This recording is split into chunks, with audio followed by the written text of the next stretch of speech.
저는 성경 봉독하겠습니다. 하나님 말씀 누가복음 5장 1절에서 11절까지 말씀입니다. 주보를 참고하시고 한 절씩 읽고 마지막 절은 함께 읽도록 하겠습니다. 무리가 몰려와서 하나님의 말씀을 들을새 예수는 게네사렛 호숫가에 서서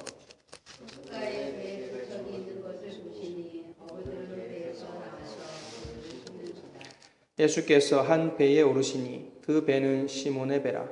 육지에서 조금 떼기를 청하시고 앉으사 배에서 무리를 가르치시더니 말씀을 마치시고 시몬에게 이르시되 깊은 데로 가서 그물을 내려 고기를 잡으라. 시몬이 대답하여 이르되 선생님 우리들이 밤이 새도록 수고하였으되 잡은 것이 없지만은 말씀에 의지하여 내가 그물을 내리리이다 하고 그렇게 하니 고기를 잡은 것이 심히 많아 그물이 찢어지는지라. 이에 다른 배에 있는 동무들에게 손짓하여 와서 도와달라 하니 그들이 와서 두 배의 채움에 잠기게 되었더라. 시몬 베드로가 이를 보고 예수의 무릎 아래에 엎드려 이르되 주여 나를 떠나소서 나는 죄인이로소이다. 이는 자기 및 자기와 함께 있는 모든 사람이 고기 잡힌 것으로 말미암아 놀라고 세베대의 아들로서 시몬의 동업자이냐고 요한도 놀랐습니다. 예수께서 시몬에게 이르시되 무서워하지 말라. 이제부터는 내가 사람을 취하리라 하시니 그들이 배들을 육지에 대고 모든 것을 버려두고 예수를 따르니라. 아멘. 오늘 다시 한번 지난주에 우리가 살펴보았던 본문을 한 번 더 보면서 또 다른 교훈들을 계속해서 살펴보도록 하겠습니다. 지난 시간에 우리는 예수님의 도전을 받아들일 때에 변화를 맛본다는 교훈을 살펴보았습니다. 예수님은 우리에게 찾아오시고 그리고 또 도전하시려고 찾아오시는 것입니다. 예수님은 모든 것이 잘 되는 때가 아니라 실패와 절망의 상황에서 찾아오시고 그리고 도전을 또 하시는 것입니다. 삶의 변화는 그 도전을 받아들일 때입니다. 예수님의 도전에 응하고 응답하고 또 그 말씀과 가르침과 교훈에 자신을 드릴 때에 우리는 풍성한 삶을 누릴 것입니다. 기대하지 못했던 놀라운 기막힌 일들을 맛보게 되는 것입니다. 그러나 삶의 참된 변화는 여기에서 멈추지를 않습니다. 예수님의 도전은 좀 더 깊은 데로, 좀 더 깊은 변화로 이끌어 가시는 것입니다. 그 변화는 바로 깨달음이라고 하는 변화입니다. 인식이라고 하는 변화입니다. 그러니까 이전에 알지 못했던 것을 깨닫고 이전에 몰랐던 것을 알며 이전에 느끼지 못했던 것을 느끼는 것입니다. 정말 더 깊은 바로 그런 것을 알게 되는 것이죠. 어떤 왕실의 고위 공직자가 양로원에서 지내는 노인들을 만나기 위해서 시차를 나왔습니다. 그런데 한 여인이 무덤덤하게 가만히 앉아서 그 고위 공직자를 그냥 뚝 쳐다만 보고 있었습니다. 그리고 그 공직자가 그것을 발견을 했던 것입니다.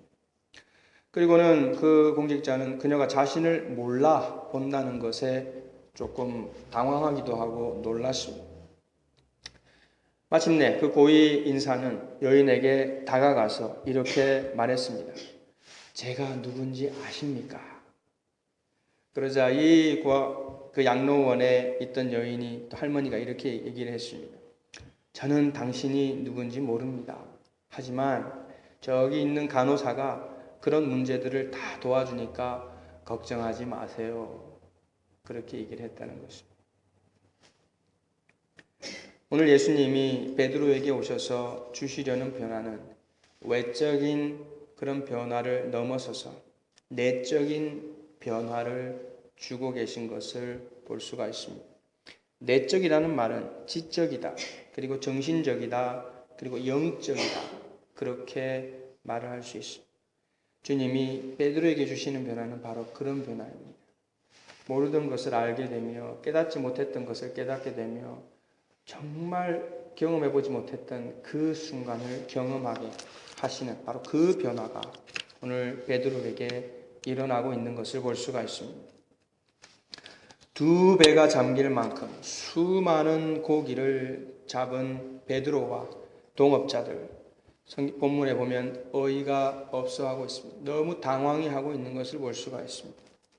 왜냐하면 그런 일이 일어날 수가 없기 때문에 그렇습니다. 갈릴리 호수에서, 게네사렛 호수라고 하는 그 갈릴리 호수에서 몇십 년을 고기를 잡아온 그 베드로에게 이런 일은 처음이었을 것입니다. 그래서 그 고기 잡힌 것으로 인해서 베드로와 그 동업자가 다 놀랐다. That was amazing. 우와, 어떻게 이럴 수가 있는가. 그렇게 엄청나게 그들이 놀랐다는 사실이 분명히 본문에 나와 있습니다. 그들은 모두 놀라고 정말 기가 막혀 했습니다. 정말 기가 막힌 놀라움을 그들은 경험을 했습니다. 자, 이때 누구보다도 베드로의 마음은 어땠겠습니까? 복잡해지기 시작을 하는 것입니다. 제가 지난주에 이미 말씀을 드렸습니다. 베드로가 어떻게 주님이 깊은 데로 가서 고기를 잡으라라고 얘기했을 때 순종할 수 있었던가. 그걸 생각할 때에, 그리고 그가 왜 그 일을 시작했던가, 그것을 생각할 때 지금 이 결과를 통해서 이 베드로는 너무 마음이 복잡한 것입니다. 이걸 어떻게 이해를 해야 하는가? 몇십 년을 고기를 잡아온 자기에게 이런 일은 물론 물때에 잡았을 수는 있지만 이런 물때가 아닌, 한마디로 고기 잡히는 시간이 아닌 이때에 고기를 이렇게 잡는 것은 정녕 예상 밖이었고 자기의 경험에서 그런 일이 있을 수가 없기 때문에 그렇습니다. 그러니까 이 사건을 지금 어떻게 이해하고 어떻게 설명을 할 수 있을까? 한마디로 어떻게 납득을 할 수 있는가? 지금 이 사건을 어떻게 납득할까? 무엇이 원인이 됐는가? 지금 그것을 그는 계속해서 찾을 수밖에 없었을 것입니다. 결국 그 의문은 하나의 질문으로 모아졌을 것입니다. 그 질문은 무엇인가? 이것입니다. 예수라는 분은 도대체 누구인가? 나에게 깊은 데로 가서 고기를 잡으라. 깊은 데로 가서 그물을 내려 고기를 잡으라고 말한 그 사람 바로 예수는 도대체 누구이기에 이런 놀라운 일을 만들어냈는가? 베드로는 자신을 바라보는 예수님께로 천천히 바로 이 마음으로 그 질문을 담고 주님에게로 걸어갔을 것입니다. 그리고 베드로는 예수님 앞에 엎드려서 고백을 합니다. 뭐라고 고백을 합니까?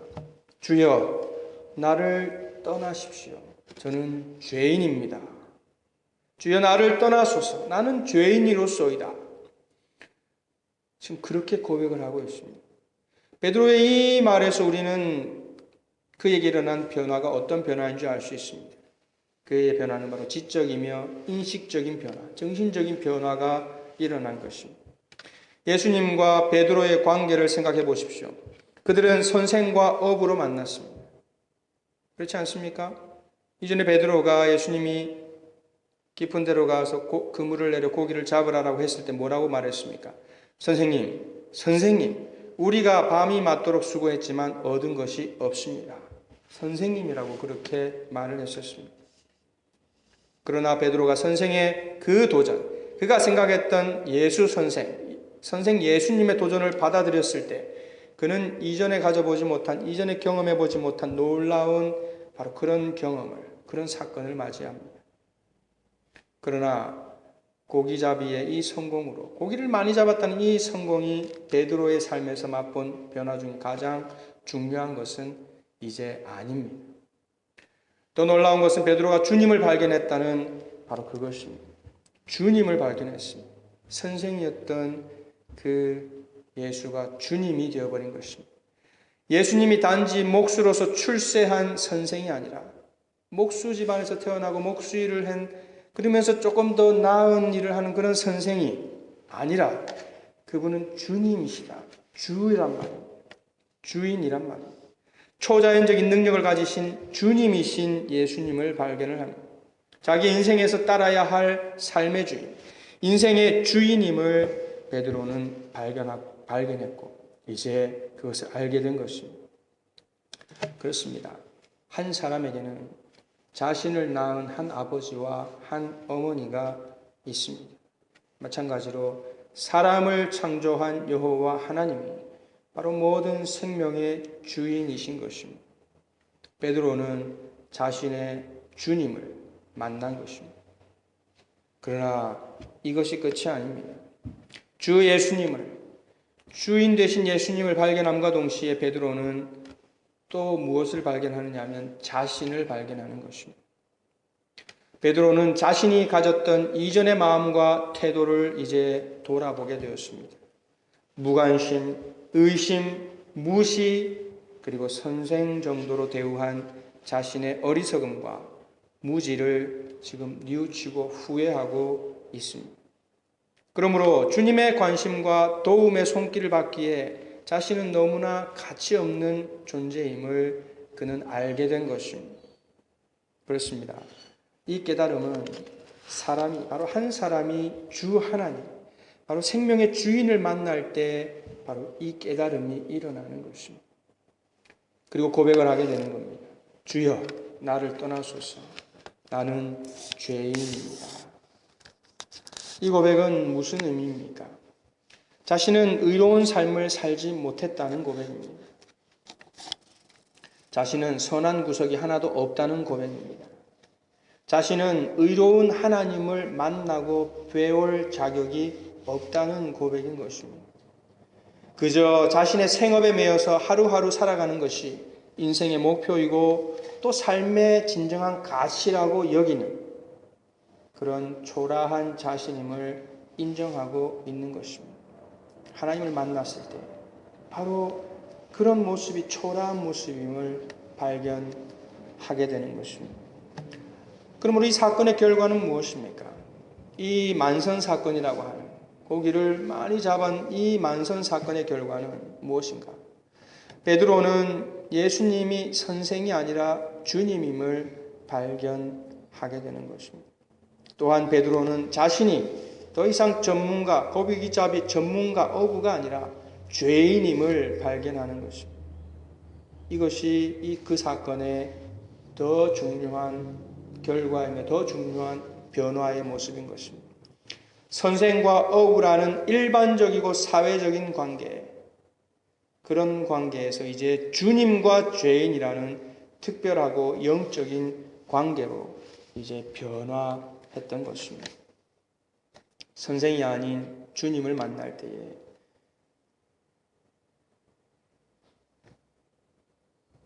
주님을 만나게 되는 그때에 더 깊은 관계가 되는 모습이 바로 이것입니다. 주님을 만나게 될 때 바로 그런 모습, 그런 마음이 일어나는 것입니다. 신앙이 더 깊은 자리로 들어가는 것입니다. 이 자리가 바로 예수님이 원하시는 내적인 변화입니다. 이것을 주려고 주님이 찾아오신 것입니다. 삶의 참된 변화는 예수님을 알며 예수님과 바른 관계에 들어가는 바로 그 변화, 바로 그런 변화가 삶의 참된 변화인 것입니다. 그러므로 신앙생활은 무엇입니까? 신앙생활은 예수님께서 우리를 만나시고 우리에게 도전하시는 사건의 연속인 것입니다. 신앙생활이 예배드리러 오고 가고 그게 아니라 신앙생활을 통해서 결국은 살아계신 하나님을 만나고 하나님의 말씀을 듣고 도전받고 그러면서 그 도전에 응하고 안 응하면서 일어나는 모든 일들이 신앙생활에 있는 것입니다. 이 신앙의 여정을 통해서 우리는 깊은 진리를 경험하고 또 발견하는 것입니다. 그 깊은 진리는 무엇입니까? 어떤 분은 전능하신 하나님을 만났다 그렇게 고백을 하고 자랑합니다. 어떤 분은 성공의 하나님을 만났다 그렇게 고백합니다. 그러면서 하는 일마다 잘 풀려 하나님은 살아계셔 그렇게 고백을 하죠. 그런데 틀리지 않습니다. 맞거든요. 베드로도 전능하신 예수님을 만났습니다. 주 예수 그리스도를 만났습니다. 주 하나님, 하나님의 아들을 만났습니다. 그러나 베드로의 삶에 나타난 변화는 사업적인, 물질적인 또는 경제적인 그런 풍성함에 그치지 않습니다. 베드로가 고기를 많이 잡은 건요, 그건 사회적으로 일반적으로 말하면 대박 터진 거거든요. 사업해서 돈을 많이 번 거랑 지금 고기 잡아서 엄청 배 2배에 채우게 된 동업자 배까지 해서 한마디로 동업을 했으니까 자기들 배 꽉 찬 것은 그건 성공한 거거든요, 한마디로. 그런데 베드로는요, 더 이상 사업적인 수단으로서 예수님을 대하고 있지 않다는 것을 우리가 기억을 해야 됩니다. 누군가는 이렇게 말했을지도 모르죠. 비즈니스 마인드를 가진 사람이었다면 이렇게 말을 했을 겁니다. 여전히 예수가 선생으로 보이면서 이렇게 말을 했겠죠. 선생님, 저 진심인데요. 우리 동업하시죠. 어디에 고기가 많은지 매일매일 알려주십시오. 선생님은 저에게 알려주시고 저는 가서 고기 잡고 우리는 부자가 될 거예요. 여러분 안 그렇습니까? 베드로가 왜 그 생각을 못하죠? 저도 그런 생각을 하게 된 게 이 2009년 3월 29일 날 제가 이 설교를 했는데 그때 떠올랐어요. 주님이 가서 여기 가서 저쪽 방향으로 가서 저쪽 방향 몇 미터 가서 고기를 내려 저쪽 방향 200m 가서 고기를 내려 고기 많아. 그렇게 왜 동업을 하자라고 베드로가 얘기를 안 했을까?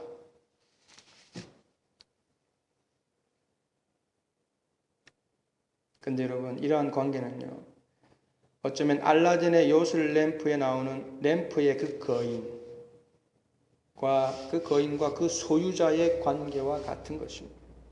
언제든지 원할 때만 나타나고 또 원하는 것을 가져다 주고 또 고통스럽고 싫은 것은 다 없애버려주는 바로 그런 관계. 그러나 이것은 예수님과 우리가 맺어야 할 관계가 아닌 것입니다.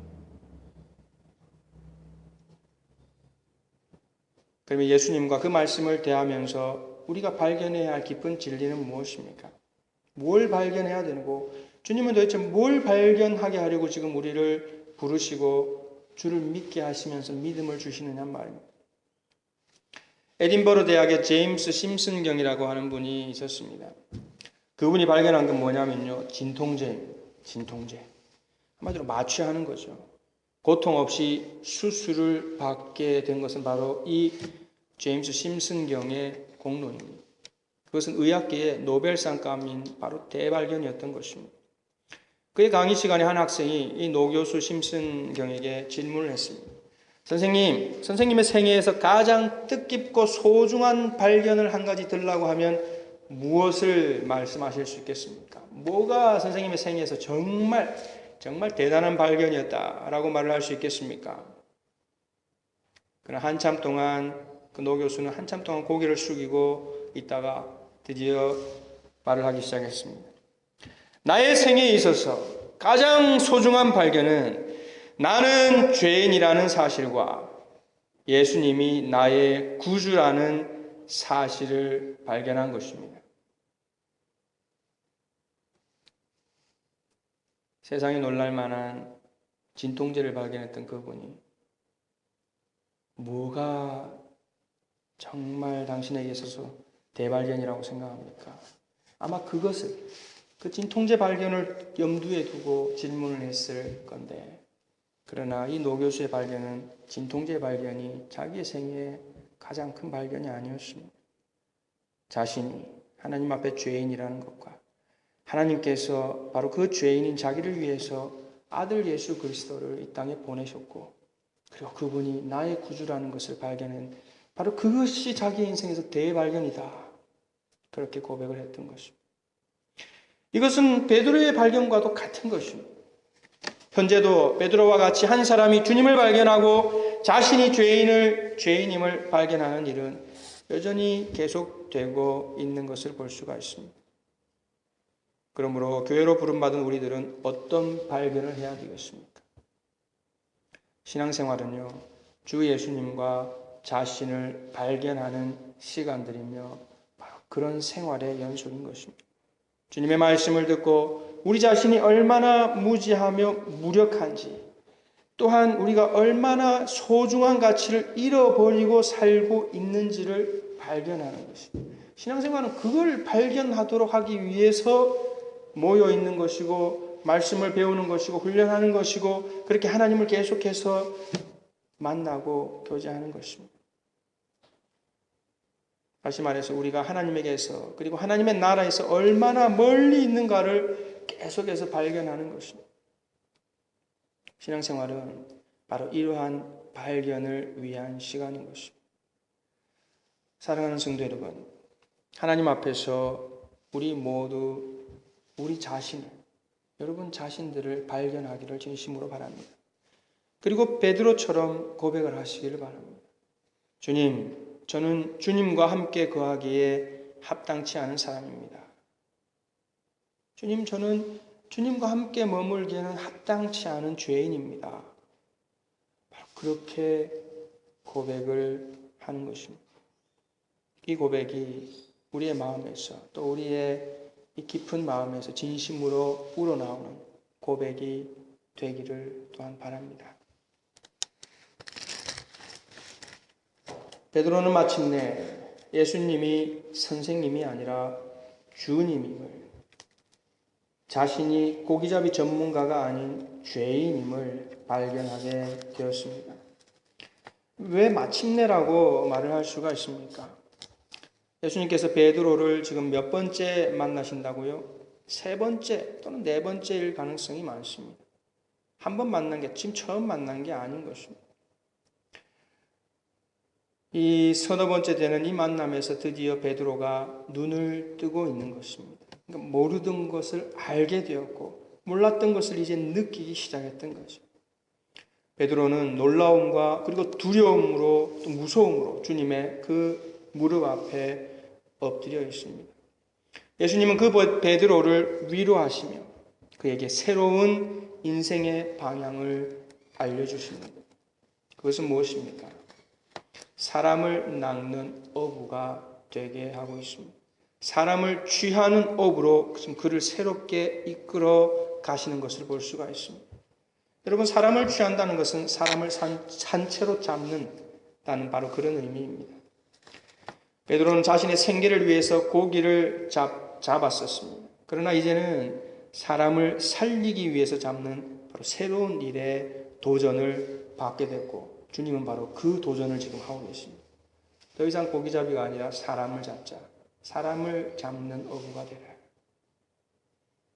제가 이전에 타스메니아에 거했다고 하는 것을 제가 지난주에 서두에 말씀을 드렸었습니다. 그때 거기 거할 때 제가 대구 잡는 맛, 대구, 코드라고 하는 대구 잡는 맛을 한참 누리다가 어느 순간에 그 재미를 잃어버리게 되었습니다. 그 순간이 이제 언제냐면 그 잡은 대구들을 이제 음식을 해서 먹기 위해서는 어떻게 해야 됩니까? 죽여야 되거든요. 어떨 때는 얘들이 그냥 죽어서 굳어 있어요. 근데 어떤 것들은 살아 있어요. 여전히 물에 담가 놓으니까. 물에 담아 놓으니까 이제 살아가지고 막 퍼덕거리는 거죠. 근데 거기서 그 강가에서 다 장만을 해서 가져가야지. 안 그러면 그 집에 가서 생선 냄새에 어디서 장만할 데가 없어요. 그래서 장만을 해야 되니까 결국 거기서 죽어서 내장을 다 빼야 되는 거죠. 그런데 이 시퍼런 그 큰 눈이 이 목을 따는데 쳐다보는데 이 쳐다보는 듯한 그런 이제 느낌이 오는 거죠. 그래서 목을 쳐다보는 걸 목을 따고 나니까 마음이 너무 아픈 거죠. 그 느낌이 들면서 낚시 더 이상 못하겠다. 왜? 잡을 수가 없으니까. 물론 뭐 죽게 던져 놓으면 되긴 한데 어쨌거나 죽도록 방치하는 거잖아요. 그걸 생각하면서 낚시 더 이상 못하겠다. 뭐 먹는 재미고 뭐고 잡는 재미가 제일 좋지만 죽일 수가 없더라고요. 그러면서 이제 잡아서 죽이는 건 더 이상 할 수가 없었습니다.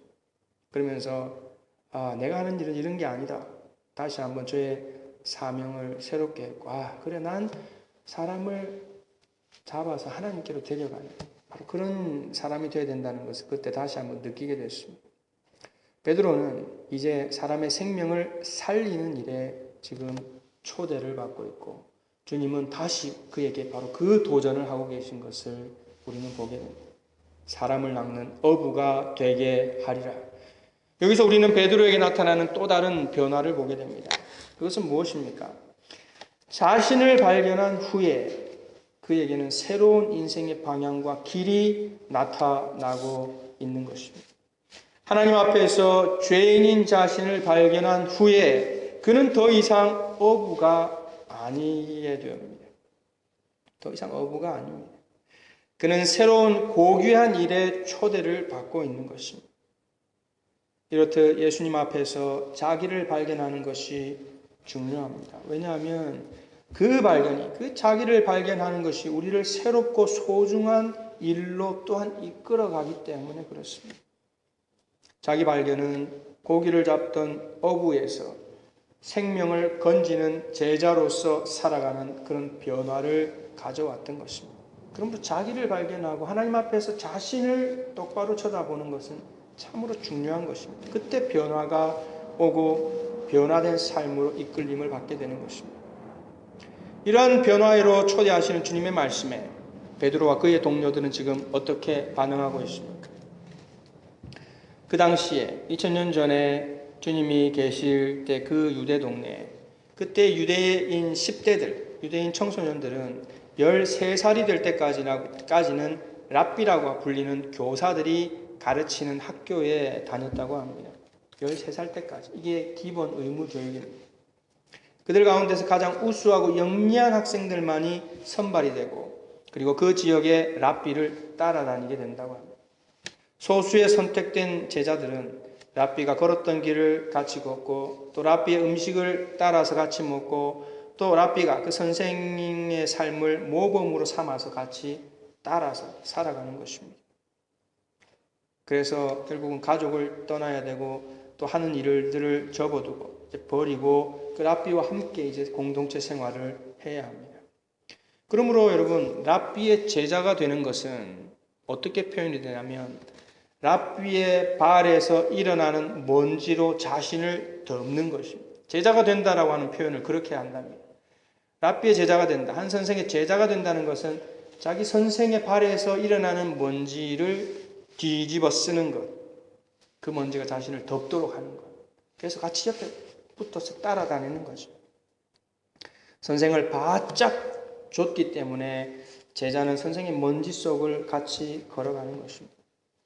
이런 랍비의 제자가 되지 못한 학생들은 결국은 목수나 양치기 또는 어부와 같은 생활에 필요한 직업들을 택해서 살아가게 되는 것이 일반적입니다. 자, 어부인 베드로와 그의 동료들은 이런 사회와 또 이런 교육 배경에서 살아왔습니다. 그래서 예수님께서 지금 사람을 취하는 어부로 그들을 제자로 부르실 때에 이 베드로와 그 동료들은 어떤 의미로 부르는지를 알고 있었습니다. 나를 따라오라. 내가 너희로 사람을 낚는 어부가 되게 하리라. 그건 그들이 알고 있는 바로 랍비를 따라 제자가 되는 바로 그런 것으로, 그런 삶으로 나를 부르고 있다는 것을 그들은 의식하고 있었습니다. 그들은 예수님과 함께 거하며 주님의 말씀을 배우고 주님의 먼지 속을, 주님이 일으키는 먼지 속을 같이 걸어다니면서 살도록 지금 부르신다는 것을 알고 있었습니다. 이것은 그들에게 정말 그들의 생애의 엄청난 도전이었을 것입니다. 주님의 이 도전에 그들은 어떻게 반응하고 있습니까? 어떻게 반응했습니까? 베드로, 안드레, 형제들, 또 야고보와 요한, 그들도 형제들입니다. 그들은 배가 육지에 닿자 모든 것을 버려두고 예수님을 따라갔습니다. 배와 자신의 소유, 그리고 또 수많은 고기, 자기들이 방금 잡았던 그 수많은 고기들, 그걸 다 버려두고 또 가족들까지도 남겨둔 채로 그들은 예수님과 생활하기 위해서 예수님을 따르기 시작했습니다. 그들은 주님의 도전을 다시 받아들였습니다. 왜일까요? 그 도전 안에는, 또 그 말씀 안에는 분명히 그들이 맛보았던 그 고기잡이의 성공보다도 더 놀라운 변화가 약속되어 있다는 것을 확신했기 때문에 그렇습니다. 깊은 데로 가서 그물을 내려 고기를 잡으라. 정말 하나도 못 잡았고 힘들었고 정말 쉬고 싶지만 주님이 말씀하시니까 그래도 한번 해보겠습니다. 그냥 한번 해보라 그래서 해본 것뿐인데 엄청나게 잡힘으로써 그들은 정말 놀라움을 맛보았거든요. 이제 또다시 주님이 도전을 하신 것입니다. 나를 따라오라. 내가 너희로 사람을 낚는 어부가 되게 하겠다. 대체 그게 뭘까? 그러나 정말 그건 놀라운 것일까요? 결국은 그들은 두 번째 도전하신 주님의 말씀을 따를 수밖에 없었습니다. 왜? 처음 하셨던 그 도전의 말씀이 분명히 일어났거든요. 헛되지 않았고 놀라운 것을 경험하게 하셨거든요. 또 두 번째 도전의 말씀에 그들은 기대를 품을 수밖에 없었습니다. 그게 뭘까? 가자. 분명히 놀라운 거야. 분명히 또 경험해보지 못했던 것일 거야. 그런 기대가 일어나는 겁니다. 그들은 그것을 확신했을 것입니다. 사랑하는 성도 여러분, 예수님이 우리에게 찾아오시는 것은요, 물질적인 풍성한 삶을 주신, 경제적으로 나은 삶만 주시는 그게 전부 다가 아니란 말이에요.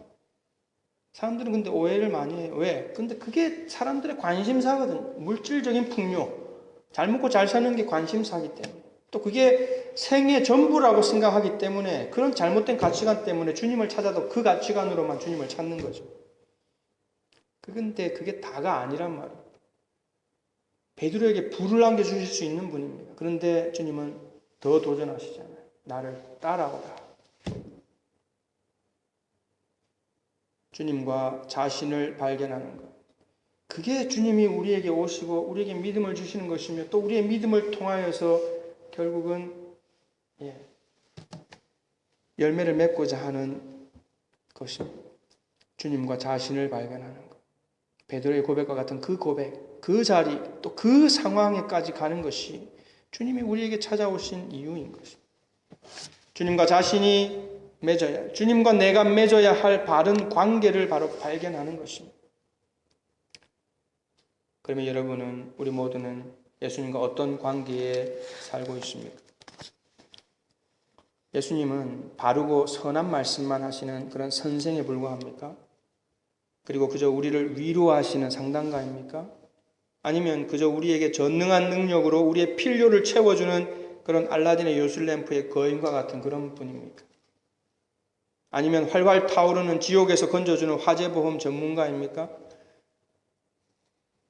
그렇게 주님을 대하신다면 그것은 예수님과 맺어야 할 바른 관계가 아닙니다.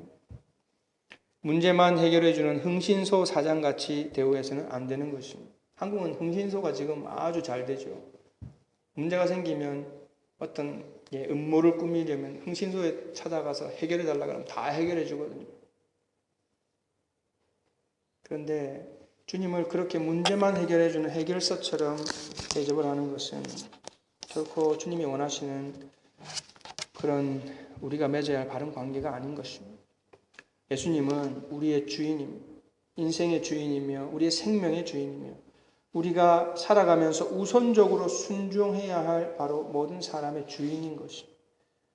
그분이 또 그분의 말씀이 우리의 삶에 있어서 따라야 할 최우선적인 priority, 최우선권을 갖고 있다는 것을 우리는 잊지 말아야 됩니다. 톨스토이는 러시아의 명문 귀족의 아들로 태어났습니다. 그에게는 백작이라는 칭호가 내려졌죠. 그는 소년 시절 가족들로부터 이런 얘기를 들었습니다. 너는 태어나면서부터 그리스도인이었어. 무슨 말이죠? 모태신앙이란 말이에요. 넌 태어나면서부터 계속 배에 있을 때부터 계속 신앙으로 교육받았다는 바로 그런 얘기입니다. 그러나 톨스토이는 그 말이 뭔가 편안하지도 않고 기쁘지 않고 만족되지 못했다라고 얘기를 합니다. 그 이유는 그 상태로는 자기의 영혼이 구원받지 못한다는 것을 알았기 때문에 그렇습니다. 그것이 그의 마음에 난 구원받은 사람이라고 하는 편안함을 전혀 주지를 못했다는 겁니다. 그는 중년기로 접어들면서 불행과 죄와 절망 중에 깊이 빠져들었습니다. 그런데 자기뿐만이 아니라 자기 주변에 있는 모든 교양 있는 인사들, 귀족들 모두가 다 불행한 상태에 있음을 그는 느끼면서 그렇게 중년을 맞이했다는 것입니다. 그런데 그러던 어느 날 그는 자기와 같은 귀족들이 멸시하는 그런 사람들, 교양도 없고 투박스러우며 빈궁에 빠져서 허덕이는 그런 노동자들, 그들 가운데 또 그들의 마음에 뭔가 다른 게 있다는 것을 알았습니다. 그들이 더 만족스럽게 살고 있고 그리고 단순하고 또 고상함이 있는 것을 발견을 하게 됩니다. 그러면서 그는 크게 놀랐다는 것입니다. 어떻게 저들이 나보다 못한 삶을 사는 형편이, 그러니까 경제적이든 뭐 환경적이든 그런 면에서 교육적으로 정말 형편없이 사는 저런 서민들이 어떻게 저렇게 기뻐할 수 있는가? 그걸 보고 톨스토이는 대단히 놀랐다고 합니다. 그 불쌍한 노인들이 갖고 있었던 유일한 것은 바로 예수 그리스도를 믿는 바로 그 신앙, 바로 그 믿음이었다는 것을 톨스토이는 나중에 발견을 합니다. 그들은 어려움 중에서도 신앙이 있기에 만족을 느끼며 살 수 있었던 것을 발견을 했기 때문에 그렇습니다. 부유한 귀족들이 불행해하는 것은 무슨 이유입니까? 이 노동자들이 갖고 있는 그 신앙을 갖지 못한 상태였다는 것을 그가 알았던 것입니다. 그걸 발견했던 것입니다. 톨스토이는 이를 깊이 깨닫고 그리고 나서 그때부터 이제 신앙을 가지게 됐고 그리고는 참된 만족을 느끼게 되었다. 그렇게 고백을 합니다. 그러면서 이렇게 톨스토이가 고백하죠. 예수님을 믿기 시작한 때부터 이전의 즐거움을 훨씬 능가하는 그런 기쁨을 발견하게 되었다.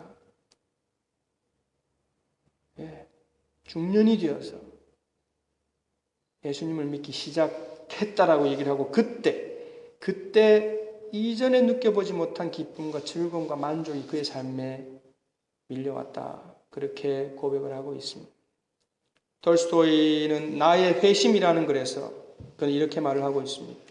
5년 전 나는 정말 예수 그리스도를 나의 주님으로 받아들였다. 그러자 나의 전생애가 변했다. 이전에 욕망하고 갈망하던 것을 욕망하지 않게 됐고 오히려 이전에 구하지 않던 것들을 갈구하게 됐다. 이전에 좋게 보이던 것이 이제는 좋지 않게 보이고 대수롭지 않게 보이던 것들이 이제는 소중하게 보인다. 나는 소위 행운의 무지개를 쫓아 살았는데 그 허무함을 알게 되었다. 거짓으로 나를 꾸미는 것이나 여인들과 즐기는 타락한 생활이나 술에 취해 기분 좋은 것이 더 이상 나를 행복하게 할 수는 없었다. 이것이 톨스토이에게 일어난 변화입니다. 믿음을 얻고 그에게 일어난 변화, 삶의 변화. 예수님을 믿고 예수가 그리스도임을 진정으로 믿으면서 결국 그의 삶의 방향이 이렇게 바뀌고 변화되고 삶의 질이 완전히 달라져 버리는 것입니다.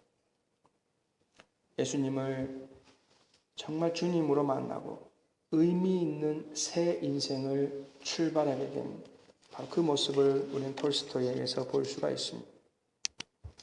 사랑하는 성도 여러분, 이런 변화가 바로 우리의 삶에 일어나기를 또한 진심으로 바랍니다. 예수님을 발견하고 자신을 발견할 때에 우리는 삶의 깊은 것, 정말 경험해보지 못했던 그 깊은 것을 맛보게 되는 것입니다. 그걸 맛보면요, 만족감이 있고요, 정말 평안함이 있고요, 두려움과 근심, 걱정이 사라져버립니다. 기대와 소망만이 자꾸 생기는 것입니다. 또한 그러면서 새로운 일을 발견하게 되는 것입니다. 이전에 톨스토이처럼 이전에 구하지 않고 이전에 찾지 않았던 것을 찾게 되는 것입니다. 바로 그것이 예수님이 베드로에게 주신 새로운 사명인 것처럼 그렇게 우리의 삶에 이 일을 하고 싶다. 이제 이런 것을 하고 싶다. 그러면서 그것이 다 주님 보시기에 하나님 보시기에 다 선하고 옳은 바른 그런 것들을 이제 하게 되는 것입니다. 예수님께서 우리를 찾아오시는 목적은 바로 이러한 변화를 주시기 위해서입니다. 우리를 교회로 모으시고 각 사람에게 주시려는 이 변화, 이건 저만이 아니라 주님을 믿는 우리 모두에게 주시고자 하는 바로 그런 변화인 것입니다. 이 변화를 맛보시기를 또한 진심으로 바랍니다.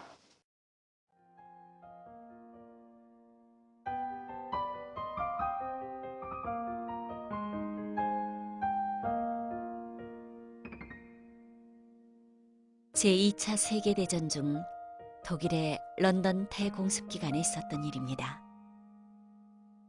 한 아버지가 어린 딸의 손을 잡고 폭탄 맞은 건물에서 달려나왔습니다. 마당 앞에는 며칠 전 투하된 포탄 때문에 커다란 구덩이가 생겨져 있었습니다. 가능한 빨리 은신처를 구해야 한다는 생각에 아버지는 그 구덩이 속으로 뛰어들어가서 손을 들고 딸에게 따라 들어오라는 신호를 보냈습니다. 주위의 폭발에 겁을 먹은 데다 어두운 구덩이 속으로 들어간 아버지가 보이지 않자 소녀는 아빠가 안 보여! 하고 부르짖었습니다. 하늘은 백색 예광탄 불빛으로 환했고 불타는 건물 때문에 사방이 온통 붉게 물들어 있었습니다. 고개를 든 아버지는 구덩이 바로 앞에 선 딸의 윤곽을 향해 이렇게 소리쳤습니다. 하지만 아빠는 네가 보여. 그러니까 뛰어! 꼬마 소녀는 펄쩍 뛰었습니다. 아버지의 모습이 보여서가 아니었습니다. 아버지가 거짓말을 하지 않는다는 것과 자신을 위해 최선의 결정을 내린 것이라는 사실을 믿었기 때문입니다. 우리는 하늘아버지가 우리를 이끄시는 것을 명확히 분별하지 못할 수도 있습니다.